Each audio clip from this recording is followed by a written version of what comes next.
For match number 10, we had a dazzling performance from Brandon Cutler and a newcomer, Mysterioso. This was a fun match. Brandon Cutler did win this one, which I saw some people in the comments were not too happy about. Uh, Brandon Cutler haters tend to be quite vocal about it for some reason. Um, Anyways, this match was great. It was technical. The pacing was not too fast, but fitting for the wrestlers. Mysterioso is clearly experienced, and I'm not sure where he's worked before, but this man is lucha as fuck. He is fantastic in the ring. And the only gripe I could really come up with against him was that both of his pinning attempts on Brandon Cutler were very flaccid. They did not feel strong. They felt like a man who, knows, yeah, I'm not going to win this. This fight was unpredictable. Something you don't always see on Dark. And because of it, this match ended up with a high score. The Knight's high score of an 8. Brandon Cutler was really on edge tonight. He was performing very well. This may have been his best match to date. I also feel like giving this one the hardest to guess award. Something that doesn't happen every episode, but this one I very much could have seen Mysterioso winning.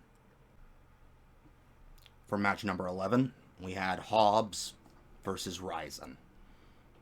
Another hard squash in which Hobbs wins in just a few seconds, beating Ryzen definitively. This was, once again, just so short. I left it with a 7.1, only because I like Hobbs.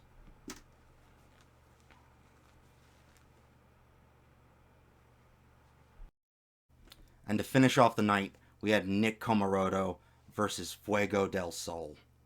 We were told just about this today on Sammy Guevara's blog, and you know who wins. But good God, is Fuego del Sol just so fun to root for. He's got a fun little spirit that I feel like is not established very well on the mainline TV shows.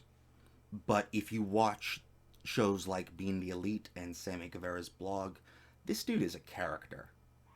Um, he is the underdog, and he plays it so well. So yes, the unstaggerable piece of meat known as Nick Comoroto takes all the kicks Fuego can give him, stops his tornado DDT midway through, proceeds to one-hand press him, and then finally, he hoists Fuego over his shoulder. I think he hoists him again to change his direction, and then power slams him down onto the ground, finishing the fight. This was just a fun one of, the scrappy underdog you love to see lose get beaten down by everybody's upcoming favorite big man, Nick Comoroto. This match got a score of 7.6, and I was pretty happy with it. So to end the night, the show is given a score of 7.3. Now, I felt like there were too many squashes tonight. Several back-to-back.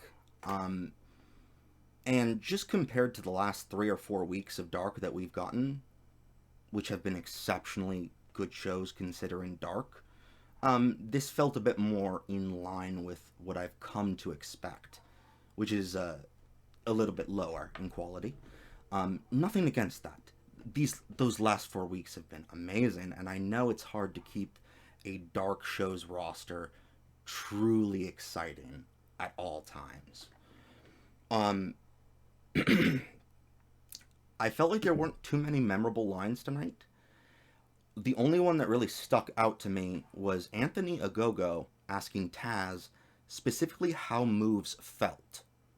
I liked this because I've seen many commentators say how a move feels, where it hurts, how you'll be feeling the next day, and I don't think Taz and Excalibur have done that quite as well as they could, and so it was nice to see that question posed.